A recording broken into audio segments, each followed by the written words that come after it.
Good morning, folks. So we've been talking about the life cycles of individual stars. Um, our sun is a star off on its own, right? Um, but a lot of stars, perhaps something like as many as half of the stars in the sky, are actually binary stars. What are binary stars? Binary stars are two stars that were born right next to each other in the same nebula at the same time. And these two stars were born so close to each other that they grabbed onto each other with gravity and they captured each other. They've trapped each other by their mutual gravitational pulls so that these two stars are now orbiting around each other and they're stuck. And they're going to be orbiting around each other until they start dying or until one of them is dead.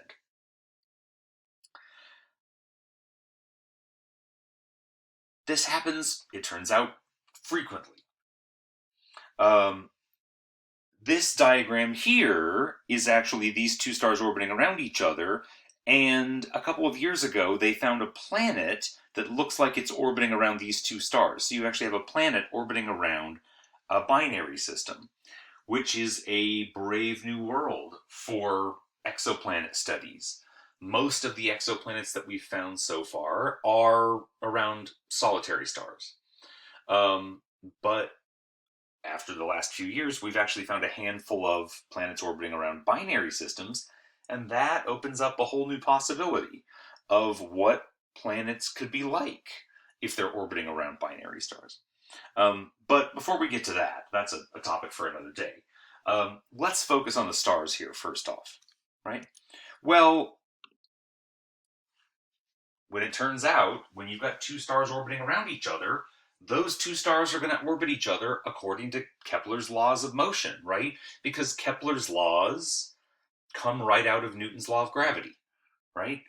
A planet orbits a star, or two stars orbit each other, or the moon orbits the Earth. Anything orbiting anything is doing it under the force of gravity, and therefore, since gravity works the same everywhere, anything orbiting anything is going to abide by Kepler's laws.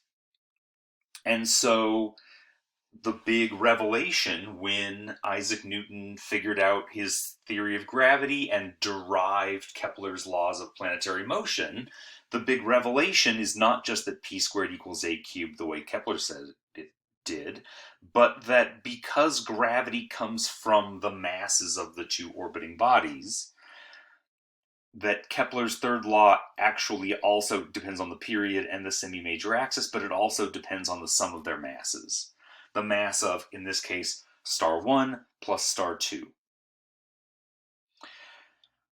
And this becomes very interesting because, as we've said before, and I'll say it again, the mass of a star is its destiny, right? We want to know the masses of the stars because if we're just looking at two stars, okay, you look at two stars, okay, aren't they pretty? Okay, you can take the information that we have, you can take the light that we get from a star, and you can figure out its luminosity, you can figure out its temperature, its radius, you could figure out if it was a main sequence or a red giant or a white dwarf.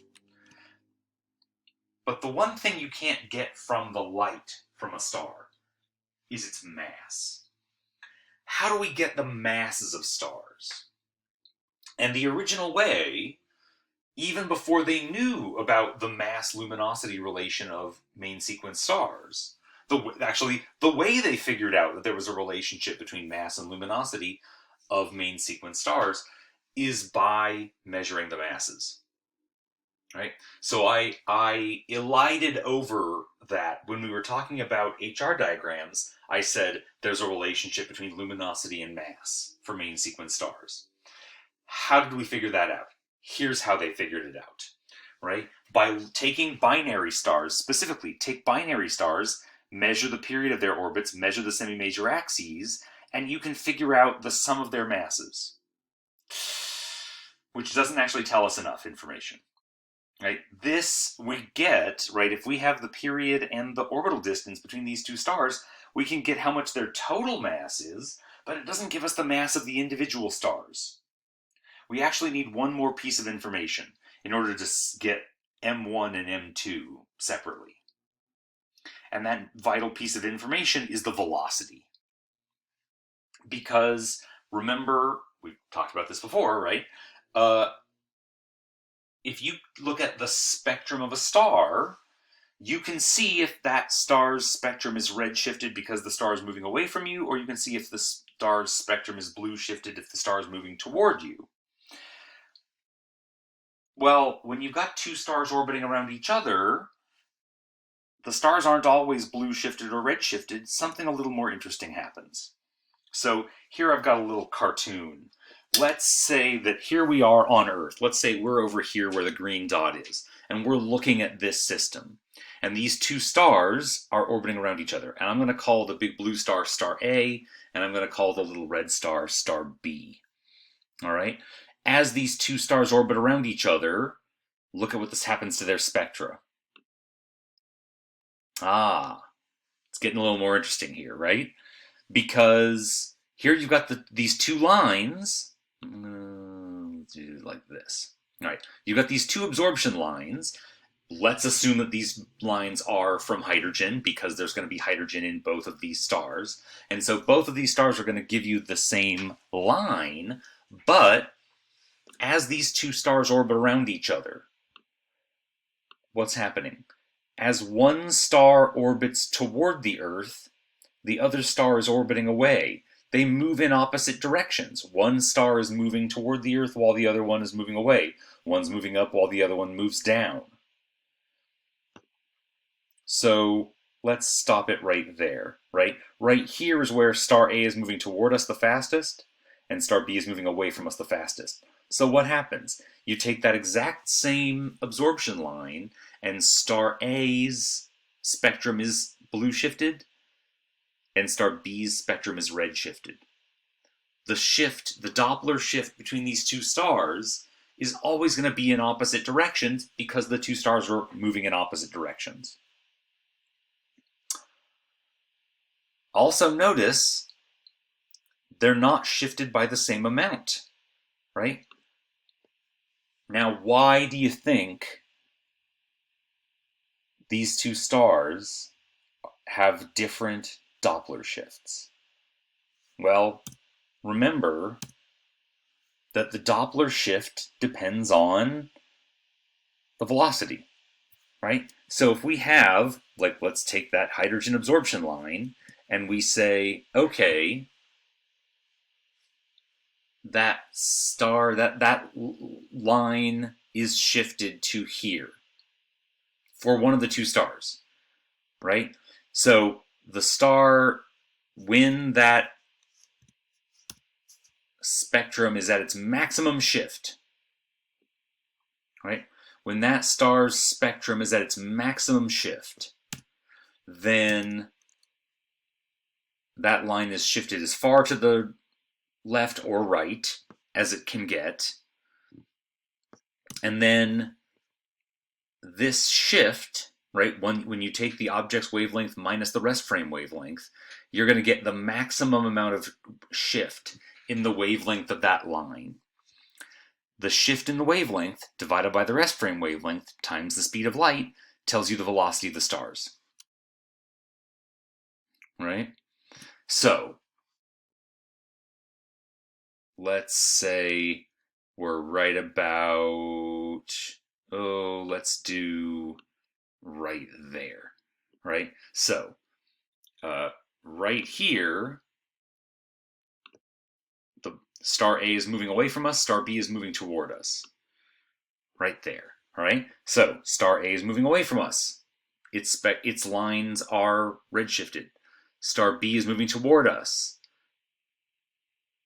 Its lines are blue shifted. Why, oh why, would these two stars be moving at different speeds? Well, because star A is bigger. It's more massive.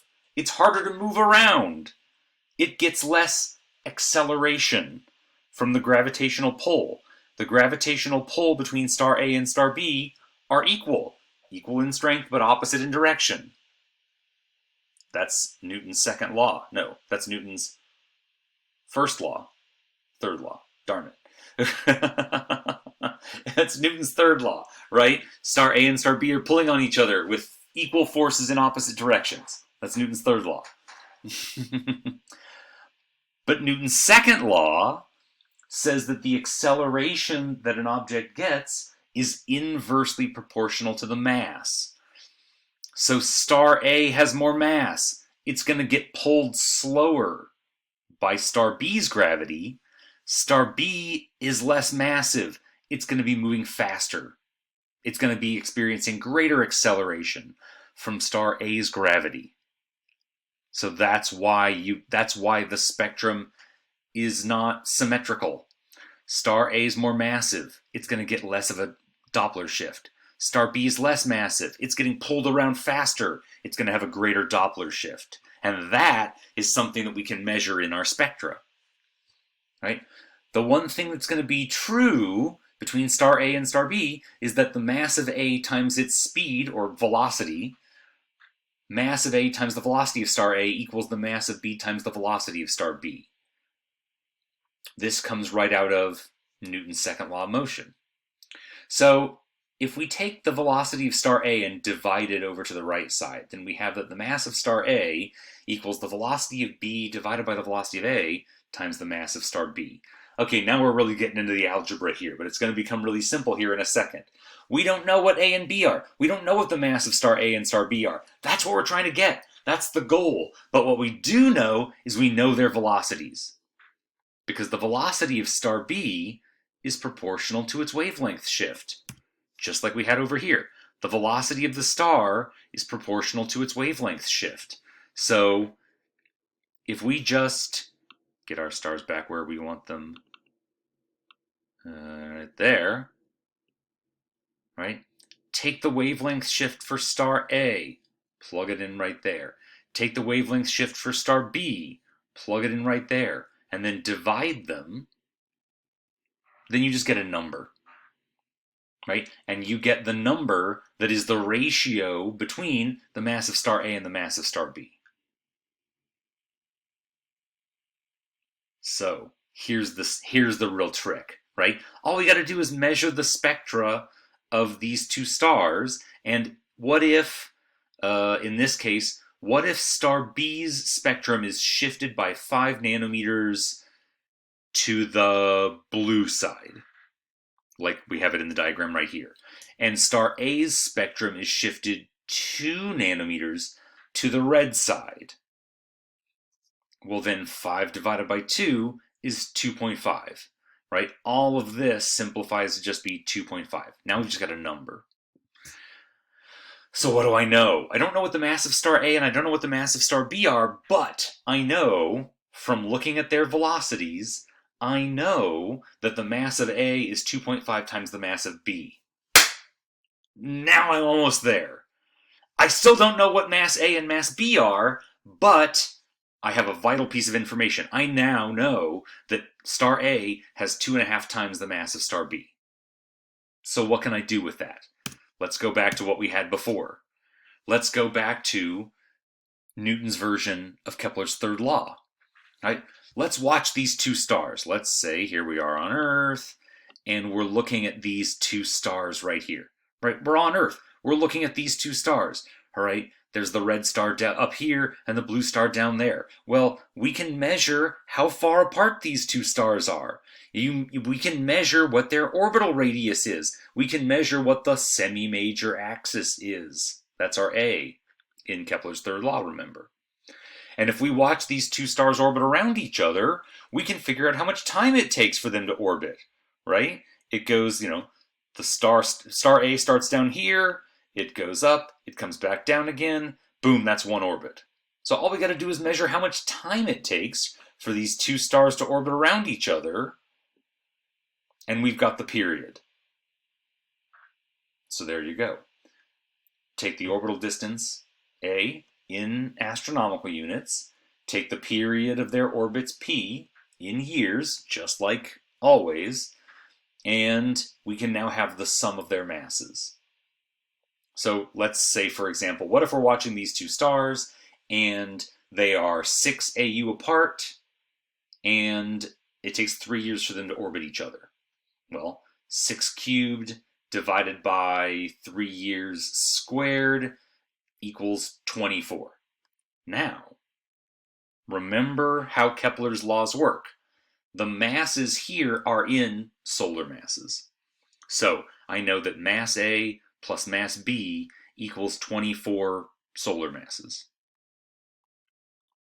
But again, I don't know what A and B are. I don't know what mass A and mass B are individually, but I know what their total is. Ah, okay. So, how do we solve this? All right. We've got 2 pieces of information about the mass of star A and the mass of star B. I know that they add up to 24, and that mass A is 2.5 times the mass of B. This is what you call a good old system of equations, right? You probably haven't used this in a while, if it's been a little while. But at some point in high school, they probably taught you about systems of equations. Here's the kind of situation where this becomes where we're solving a system of equations solves the unsolvable. Because if all I have is one of these 2 pieces of information, I either have the sum of their masses from Kepler's laws, or I have the ratio of their masses from the velocity. If I only have one of those equations, I can't solve for mass A and mass B separately. But because I have 2 equations for my 2 unknowns, I can take these 2 equations. In this case, I'm going to take equation 2 and plug this into equation 1, and now I can solve for mass A and mass B separately. All right, so stop that right there so that looks good. Okay, so I know that mass A is 2.5 times mass B. So I'm going to take mass A and I'm going to plug it in right there. So let's take these 2 equations, plug one into the other, and the top equation now simplifies to be that mass A is 2.5 times mass B, plus another mass B equals 24 solar masses. Now I've got one equation with one unknown, mass B. I can solve the algebra simple as usual, right? Take the 2.5 mass B plus another MB, right? I got 2.5 MBs plus one more MB. Well, what's that? That's just 3.5 MBs, all right? And then if I divide both sides of this equation by 3.5, then the mass of star B is 24 divided by 3.5 is 6.85 solar masses. Boom. Now I've got the mass of star B by itself. I know that star B is 6.85 solar masses. Okay, so if I've got mass B, then what's mass A? Well, I know that mass A is 2.5 times mass B, so then mass A must be 2.5 times mass B. That must be 17.15 solar masses.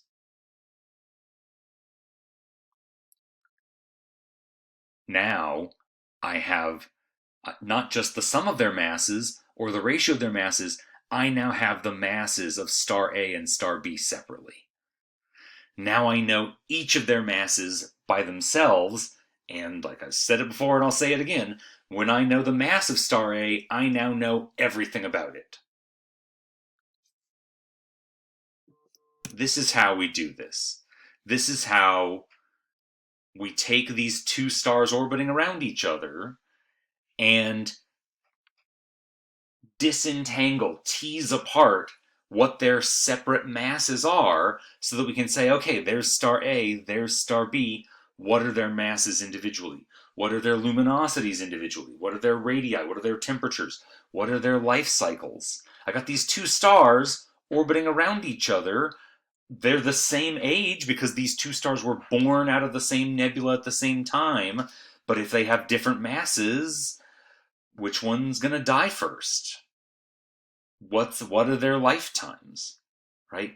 Now that I have all the tools that I need, I can solve for the individual masses of these stars, and I can now say, I know what those two stars are like. What are all their properties?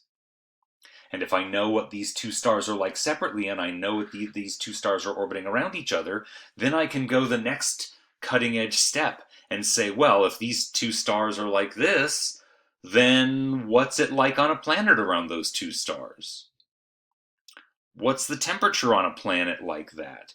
What could there be water there? Could there be life on a planet orbiting around a binary system? We don't know yet. That's where it becomes some very cutting edge science, right? We have the tools to take what we know about gravity and light and motion and take those basic physics and plug them in, and we can solve the unsolvable problem of saying, what are those two stars like? And then what's it like in a system orbiting around those two stars? And that is science fiction, but it's also some cutting edge science. We can really make a model, make a clear, realistic picture of what it could be like if you were orbiting around those two stars. And that is, like I said, we've discovered a handful of planets orbiting around binary systems, and now we've got the tools that we need to say what those could be like. And that's a very exciting turn of events. All right. So, with those tools under our belt, now we can go to the next logical question, which is to say, all right, if you've got two stars orbiting around each other, what is it like? How do those stars affect each other's evolutions? When you've got two stars so close to each other, they can interact with each other. They can affect each other's evolutions. They can be interacting with the cluster of all the other stars that they were born around. And that is our next step in starting to zoom out and look at the wider galaxy that we live in. All right. That's a topic for the next day, and I'll talk to you then. All right. Bye, folks.